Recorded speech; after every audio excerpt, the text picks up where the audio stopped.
Hello everyone, so let's start with the chapter complex number. Complex number है क्या? सबसे पहले चलते हैं हमारे नंबर सिस्टम पे। जो हमें नंबर सिस्टम नोन है, तो हम पहले से पहचानते हैं we know a number that is called a real number. अब हमारे पास क्या होता है कि रियल नंबर है। रियल नंबर जो होते हैं हिंदी में कहा जाए तो वास्तविक संख्या है। रियल का अपोजिट क्या हो जाएगा हमारे पास? काल्पनिक, that is imaginary numbers. Complex number is a combination of a real and an imaginary number. Complex number start करने के लिए हमें क्या करना पड़ेगा? We use to first know some of the basic terms. हम चलते हैं हमारे नंबर सिस्टम पे। नंबर सिस्टम हमारे पास जो स्टार्ट हो रहा था, आज तक हम जो पहचानते थे वो थे real numbers. How we will define a real number? किसी भी रियल नंबर को हम कैसे डिफाइन कर सकते हैं? किसी भी रियल नंबर को हम ऐसे डिफाइन करते हैं कि उसका स्क्वायर करने पर the square of that number is always a positive quantity. Real numbers वो होते हैं जिनका स्क्वायर करने पर हमें क्या मिलता है? पॉजिटिव क्वांटिटी मिलती है। That is if we are doing the square of -5, then -5 square is 25, -7 square is 49, 7 square is again 49। कोई भी ऐसा नंबर जिसका स्क्वायर हमें पॉजिटिव क्वांटिटी देता है, that comes under the real number. अब रियल नंबर को ही हमने आगे डिफाइन करा था in terms of rational, irrational. Rational numbers को ही हम आगे और डिफाइन करते थे, जिसके अंदर हम बोलते थे कि जो इंटीजर्स हैं एंड फ्रैक्शंस हैं। इंटीजर्स अगेन हमारे पास दो टाइप में होते थे, एक होते थे नेगेटिव इंटीजर्स, एक होते थे non negative integers. Non negative integers का मतलब पॉजिटिव इंटीजर्स नहीं होता, क्योंकि नॉन नेगेटिव में जीरो इंक्लूडेड है। नॉन नेगेटिव इंटीजर्स के अंदर फिर हमारे पास दो टाइप थे, एक थे होल नंबर और एक थे नेचुरल नंबर। अब रियल नंबर हमने ऐसे डिफाइन करा कि इसका स्क्वायर करने पर हमें पॉजिटिव क्वांटिटी मिलेगी। हमारे पास कोई ऐसा नंबर भी डिफाइंड होना चाहिए था जिसका स्क्वायर करने पर हमें एग्जैक्टली नेगेटिव क्वांटिटी मिले। नेगेटिव क्वांटिटी मिले तो रियल का अपोजिट हमने उन्हें डिफाइन करा imaginary numbers. Imaginary numbers are all those numbers जिनका स्क्वायर करने पर, जैसे a स्क्वायर आपके पास अगर -25 है, a will be under the root of -25। a आएगा हमारे पास ±√-1 इंटू रूट ऑफ 25। अब रूट ऑफ 25 मुझे पता है कि कितना होता है। Root of 25 is 5। हमारे पास ये बच गया एक अंडर द रूट के अंदर -1। अब अंडर रूट के अंदर -1 पॉजिटिव होगा कि नेगेटिव होगा? नहीं, कुछ भी नहीं होगा, क्योंकि अंडर रूट के अंदर -1 होता है इमेजिनरी। इमेजिनरी क्यों?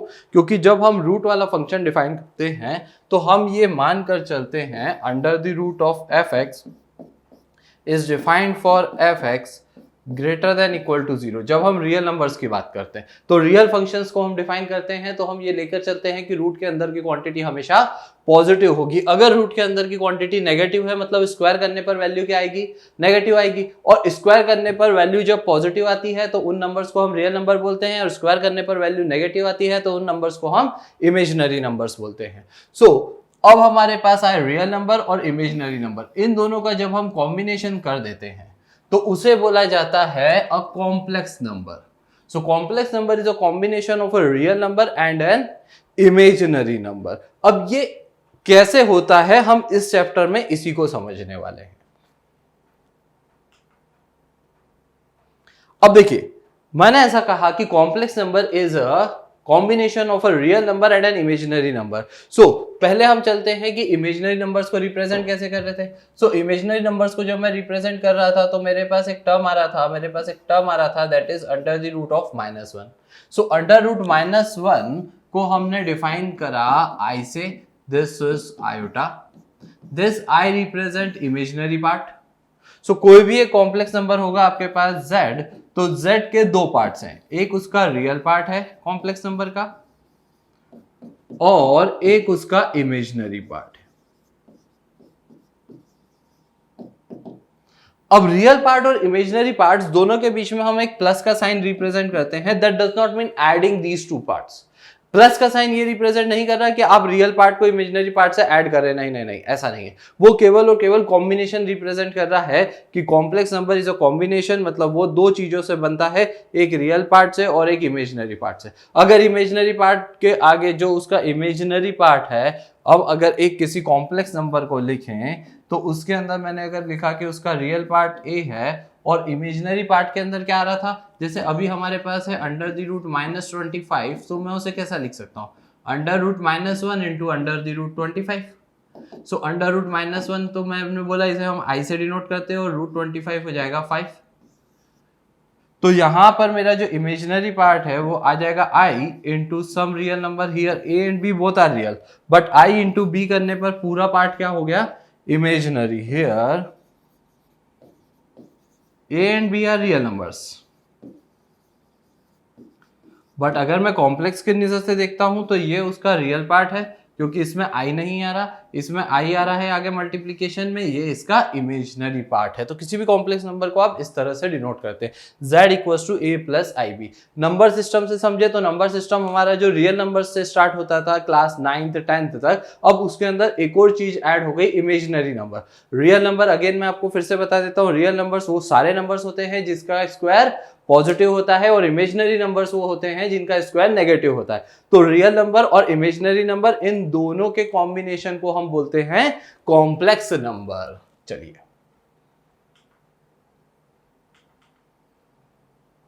so number in the form a plus ib where a and b are real numbers and I equals to under the root -1 is called a complex number, जो मैंने आपको अभी बताया। So a is the real part of the complex number and here b is the imaginary part. So हम कैसे करेंगे, हम बोलेंगे कि अगर हमारे पास है imaginary part of complex numbers and this is b and the real part is re और ब्रैकेट में z that is a। अब हमारे नंबर सिस्टम पे चलते हैं। मेरे पास क्या था, कॉम्प्लेक्स नंबर थे, complex number was combination of real number and an imaginary number. अब इसके अंदर दो केसेस बन जाएंगे आपके पास। यहां पर देखें हम कि z equals to a plus i b है, तो इफ a इक्वल टू 0 हो गया तो रियल पार्ट 0 हो जाएगा, तो z कितना बचेगा, केवल i into b. So z will be left with the value I into b where I is the imaginary part, ib is the imaginary part. So यहाँ पर हम बोलेंगे the complex number is purely imaginary.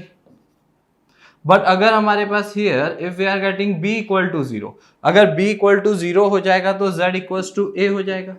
If z will be equals to a then हमारे पास क्या हो गया, z is equals to a, b है ही नहीं, मतलब इमेजिनरी पार्ट है ही नहीं, एग्जिस्ट ही नहीं करता। तो कॉम्प्लेक्स नंबर में केवल कौन सा पार्ट बचा, एग्जैक्टली रियल पार्ट बचा। रियल पार्ट बचा तो ये हो जाएगा purely real. So this is how you will define. कोई भी कॉम्प्लेक्स नंबर z है आपके पास a प्लस आई बी, तो उसके अंदर आपको देखना है कि उसका इमेजिनरी पार्ट क्या है, उसका रियल पार्ट क्या है। If the real part is 0 then the complex number is purely imaginary and if the imaginary part is 0 then the complex number is purely real. ये यहाँ पे भी हमारे पास यही है। Then the real part of z is represented by re of z and the imaginary part is represented by imz. A complex number is said to be purely real if imaginary part of z is equals to 0 and it is said to be purely imaginary if real part is 0. अब हम देखते हैं i की properties. i that was iota. So हमारे पास क्या था, i was equals to under the root of -1। अगर हम स्क्वायर करेंगे तो रूट हट जाएगा, this will give me value -1। if we will calculate the value of i cubes and i cube will be i square into i and what will be the value of i square हमारे पास already आ गया था -1, so -1 into i, so हम ये बोल सकते हैं then i cube will be equals to minus of i। when we will talk about i to the power 4, so i to the power 4 can be written as i square into i square। Here I square is -1 and the other I square is also -1, so I to the power 4 is equals to 1। So I आ गया, I square आ गया, I cube आ गया, I to the power 4 आ गया। अब कुछ भी निकालना है तो कैसे निकालेंगे, likewise if we need to calculate I to the power 38, so हमने बोला कि I to the power 4 is 1। सो जब हमारे पास i की पावर में 4 हो जाएगा तो उसकी वैल्यू कितनी हो जाएगी, 1 हो जाएगी। सो हमने चेक कर लेते हैं कि ये 4 से डिवाइड करके निकाल लेते हैं। So when we will divide 38 by 4, so we will be getting 36 and remainder 2, so 38 we can write it as 4 into 9 plus 2। So I to the power 38 is same as I to the power 4 into 9 plus 2, this will be I to the power 4 to the power 9 into I square and I to the power 4 is 1 and I square is -1. So from this we will be getting the value -1. So हमें क्या करना है, हमें actual में 4 से divide करके बस reminder check करना है. And why we are doing this? We are doing this because I to the power 4 is 1. So उसके बाद जो बचेगा वही हमारे पास वैल्यू रहेगी. So ये चीज हमारे बहुत काम आएगी.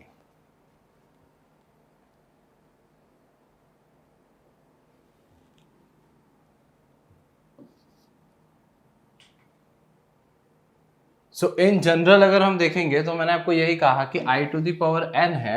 If we are having I to the power m, then m will be equals to 4 into some number n plus r.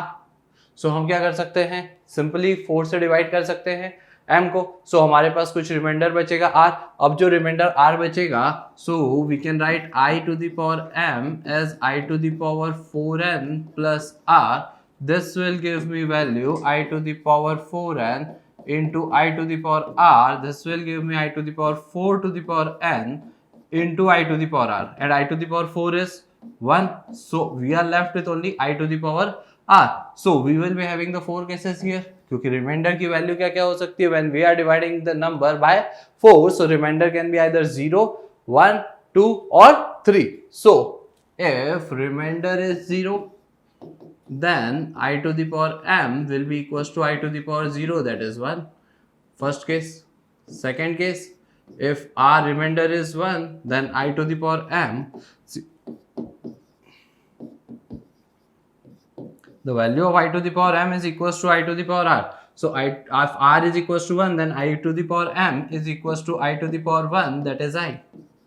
Thirdly, if r is equals to 2, then I to the power m is equals to I square, that is -1. And fourth, if r is equals to 3, then I to the power m is equals to I cube, that is minus of I.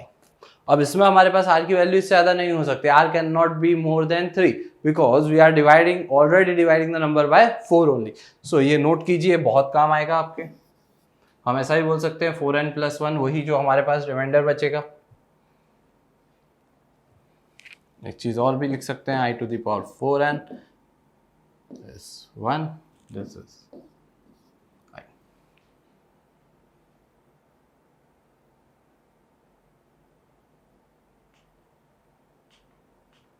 एक question solve करते हैं. So question is solve the equation x square plus 1 equals to 0. So from this we can say x square plus 1. So 1 we can write it as, we already know that I square is -1. So plus 1 is equals to minus of I square. So x square minus I square equals to 0. So from the formula a square minus a square minus b square, a minus b into a plus b, we can say x is either equals to I or x is equals to minus of I.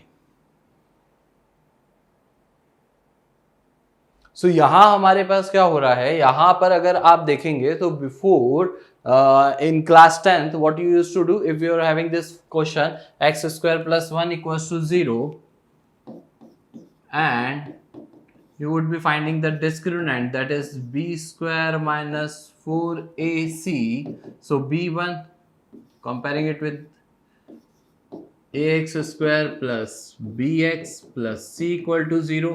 b यहाँ पर 0 है, -4, a is 1 and c is 1, so discriminant is negative. So till class 10th what we used to do is discriminant negative आता था, हम कहते थे roots are not real and हम छोड़ देते थे. अब हमारे पास क्या हो रहा है, अब हमारे पास roots are not real and we can actually find the roots because these roots are not real, these are imaginary roots या complex roots, इन्हें हम find कर सकते हैं. अभी हम देखेंगे किस तरह से कर सकते हैं. एक और क्वेश्चन देखते हैं हमारे पास. सो क्वेश्चन है हमारे पास I to the power 4n plus 1 minus I to the power 4n minus 1 upon 2. Simplify करते हैं. We already know that I to the power 4n plus 1 can be written as I to the power 4n into I. This I to the power 4n is 1 into I, so this will be I. So I to the power 4n plus 1 is same as I. And I to the power 4n minus 1, this will be equals to I to the power 4n into I to the power minus 1, this will be I to the power 4n upon I, and I to the power 4n again 1 upon I. So substituting these two values in the question given, we are getting I minus 1 upon I by 2. LCM ले लेते हैं, we will be getting I square minus 1 upon 2I. I square कितना है हमारे पास, आई की value तो हमारे पास आई है, आई स्क्वायर होता है minus 1, i cube minus i to the power 4 1. So i square is minus 1 upon 2i, so minus 2 upon 2i. So on cancelling is we are getting minus 1 upon I. But क्या होता है, हमारे पास एक rule है, rule is we do not write the complex part और the imaginary part in the denominator. तो जब भी डिनोमिनेटर में कॉम्प्लेक्स या इमेजिनरी पार्ट आएगा, then we will multiply and divide the equation by the same value. और we can say अगर पूरा कॉम्प्लेक्स होता है a plus i b, then we will multiply and divide the equation by a minus i b. So from this multiplying and dividing by I, we get minus of I upon I square, and minus I square is minus 1. So on solving we will be getting the answer I. So correct option is option B. Note करिए इसको कैसे question solve करना है. बहुत simple सा तरीका है. I to the power 4n plus 1 था, I to the power 4n minus 1 था, हमने यहाँ पर वैल्यूज सब्स्टिट्यूट कर दी.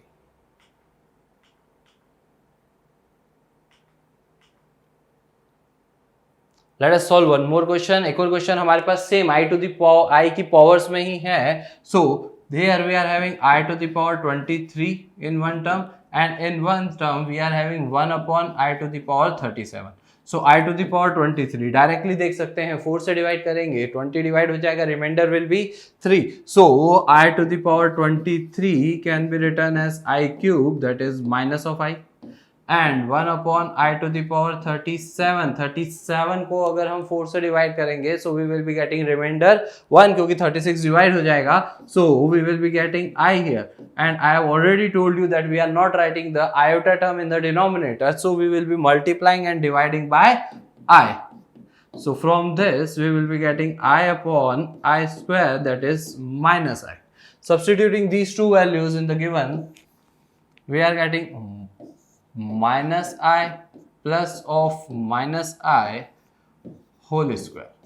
So from this we are getting minus of 2I whole square. So from this we are getting 4I square. 4I square is minus 1. So the correct answer is minus 4. That is our option number B. इसे note कीजिए आप, बिल्कुल बहुत ही simple सा concept है. एक question कर लेते हैं हम इक्वालिटी ऑफ कॉम्प्लेक्स नंबर पे. So what we are given here is find the value of x and y for which these two complex numbers are equal. So हमारे पास दो कॉम्प्लेक्स नंबर देखे रखे हैं और हमसे बोला है ये दोनों इक्वल है. अब इधर अगर हम देखें कि z1 की वैल्यू हम देखें तो वो हो रही है x square minus y square minus i 2x plus y, and z2 is 2y. सो हम बोल सकते हैं कि real part of z1 is x square minus y square, and imaginary part of z1 is minus of 2x plus y. Similarly हम बोल सकते हैं कि real part of z2 is 0, क्योंकि यहाँ पे है ही नहीं, यहाँ पे डायरेक्टली क्या लिखा है 2i लिखा है, i वाला टर्म है बच्चों, तो यहाँ पर उसका रियल पार्ट कितना हो गया 0 हो गया. मैं चलता हूं इमेजिनरी पार्ट ऑफ z2 पर, वो कितना है, वो है 2. अब already we know that if two complex numbers are equal, then हमें क्या करना है, देन हमें उनके रियल पार्ट्स इक्वेट करने हैं एंड इमेजिनरी पार्ट्स को इक्वेट करना है. So equating the real parts, तो real part of z1 is equals to real part of z2. So from this we are getting x square minus y square equals to 0.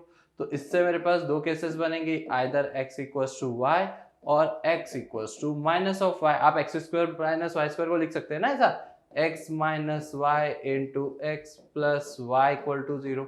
दोनों factors को 0 कर देंगे तो एक बार x minus Y 0 हो जाएगा तो x इक्वल्स टू वाई होगा, एक बार x प्लस वाई 0 कर देंगे तो x equals to minus y होगा. सो मेरे पास एक कंडीशन ये बन जाएगी, एक कंडीशन ये बन गई. Now on equating imaginary parts, so imaginary part of z1 will be equals to imaginary part of z2. so imaginary part of z1 और imaginary part of z2 देखेंगे तो imaginary part कितना है z1 का minus of 2x plus y and imaginary part of z2 is 2. So हम दोनों cases ले लेते हैं. फर्स्ट केस जिसके अंदर x इक्वल्स टू y है, so x equals to y put कर देते हैं हम हमारे पास यहाँ. सो माइनस ऑफ 2x और y की जगह पर भी x is equals to 2. So from this we are getting x equals to minus 2 by 3. x minus 2 by 3 होगा तो y भी minus 2 by 3 होगा. So हमारे पास एक सॉल्यूशन ये आ गया. Let's find the second solution. Second solution के लिए मेरे पास क्या था, x equals to minus y था. तो सेकेंड वाले पार्ट के लिए x is equals to minus of y. So from this we can say हमारे पास क्या है दूसरी कंडीशन, हमारे पास दूसरी कंडीशन है minus of 2x plus y equals to 2.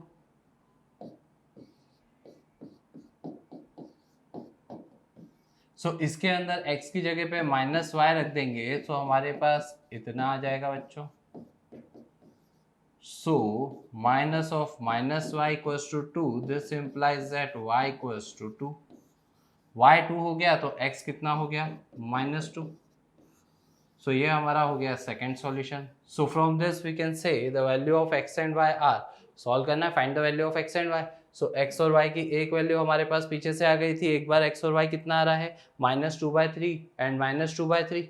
सो हम बोल सकते हैं कि सॉल्यूशन जो होगा इसका या आंसर जो होगा वो होगा -2/3 -2/3, एक x और y की वैल्यू और दूसरी x और y की वैल्यू -2, 2.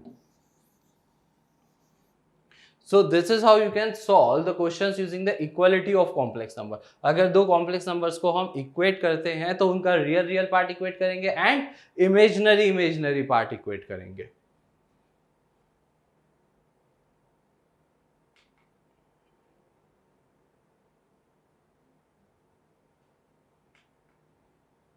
चलिए बहुत ही इंपॉर्टेंट टॉपिक है अब हमारा, that is geometrical representation of a complex number. अब किसी भी कॉम्प्लेक्स नंबर को अगर हम समझे तो कॉम्प्लेक्स नंबर कितने पार्ट से बना है. अगेन शुरू पे चलते हैं कहानी पे. तो हमने लिखा था z equals to a plus i b. So any complex number is made from two parts, one is real part and other is the imaginary part. एक उसका रियल पार्ट है, एक उसका इमेजिनरी पार्ट है. तो अगर हम ज्योमेट्रिकल रिप्रेजेंटेशन देखें तो हम इसमें क्या करते हैं, हम इसके अंदर एक प्लेन बनाते हैं. In this the x axis is real axis and y axis is imaginary axis. अब इसमें अगर आप देखेंगे तो रियल एक्सिस और इमेजिनरी एक्सिस का मतलब क्या हो गया, जो भी हमारा रियल पार्ट है उसे हम रियल एक्सिस पे प्लॉट करेंगे, इमेजिनरी पार्ट है उसे इमेजिनरी एक्सिस पे प्लॉट करेंगे. दैट मींस अगर हमारे पास कोई भी एक complex number z equals to a plus i b है, so in this plane is known as Argand plane. So in this Argand plane, this complex number can be represented by a point whose coordinates are a, b. सो हम क्या कर रहे हैं, हम किसी भी complex number z equals to a plus i b को आर्गन प्लेन में एक पॉइंट से रिप्रेजेंट कर रहे हैं a, b, जिसके अंदर जो पॉइंट है उसके अंदर ऑर्डर्ड पेयर में लिखा है. ऑर्डर्ड पेयर का जो फर्स्ट पार्ट है वो है हमारा real part of complex number and जो सेकेंड पार्ट है ऑर्डर्ड पेयर का वो है हमारे पास imaginary part of complex number. So हम बोल सकते हैं कि किसी भी एक complex number a plus i b है तो आप उसे यहाँ पर किसी तरह से रिप्रेजेंट कर दीजिए a, b. अब ये ओरिजिन हो गया, ओरिजिन से आप इसकी लाइन भी बना सकते हैं. डिस्टेंस फॉर्मूला लगा के आप OP की लेंथ निकाल सकते हैं. This OP will come out to be under the root of a square plus b square. आप इसे अगर यहाँ से कनेक्ट कर दें तो आपके पास this value will be a and this value will be b. इसे m नाम देते हैं. सो O से m की वैल्यू a हो जाएगी, that is projection of this OP line on real axis and the projection of this OP line on y axis is b. So हम ये भी बोल सकते हैं. Even we can find this angle theta which the line joining from the origin makes with the point P. So this value tan theta will be equals to perpendicular upon base. So geometrical representation of complex number के अंदर हमारे पास क्या आ रहा है, geometrical representation of complex number के अंदर हमारे पास ये आ रहा है कि if we are having any complex number z equals to a plus ib then that complex number can be represented as a point in an Argand plane, उसे हम इस प्लेन के ऊपर एक पॉइंट की तरह रिप्रेजेंट कर सकते हैं, in which the first part that is जो हमारा रियल पार्ट है कॉम्प्लेक्स नंबर का, दैट इज द पॉइंट का x coordinate and the imaginary part is the point का y कोऑर्डिनेट। मतलब जो ऑर्डर्ड पेयर में फर्स्ट पार्ट लिखा है that is the real part of the complex number, और जो सेकंड पॉइंट लिखा है वो है हमारे पास imaginary part of the complex number. Note कीजिए इसे।